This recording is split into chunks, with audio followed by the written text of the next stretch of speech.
Kung gusto mong ikaw lang ang maka-access ng inyong GCash sa inyong cellphone, kailangan po natin i-register ng ating cellphone sa ating GCash. Kung paano, panoorin nyo lang po ang aking video para po makasunod kayo. Open lang natin ang ating GCash application, then tap lang natin ang OK, request permission.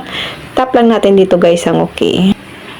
Tap while using the app, tap while using the app, tap allow, tap allow, tap allow. Ngayon guys, ilagay lang po natin dito ang ating mobile number. Then, tap lang natin ang go.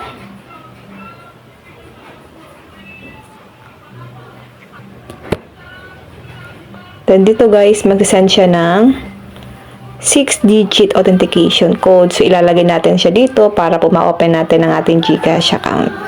So, wait lang natin siya guys na ma-receive natin yung 6-digit code na pinadala sa atin ni GCash. Medyo may katagalan po ng konti, pero mag-send po niyan sa atin ang GCash.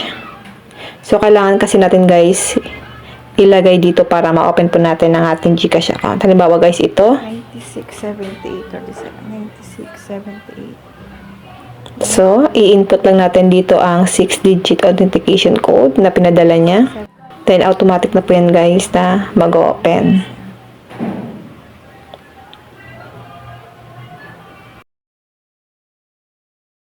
Then, wait lang natin.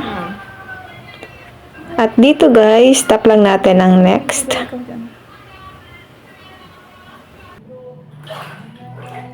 Then, tap lang natin ang no thanks. Ilagay lang po natin dito guys yung MPIN natin.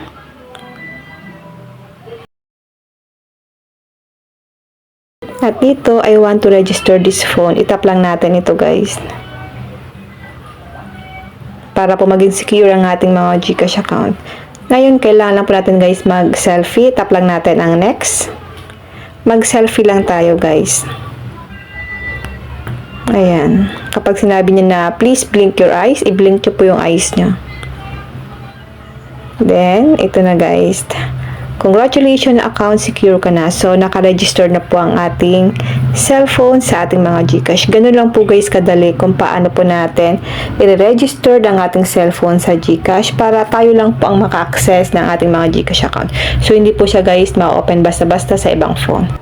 Yun lang guys, and thank you for watching. God bless you all.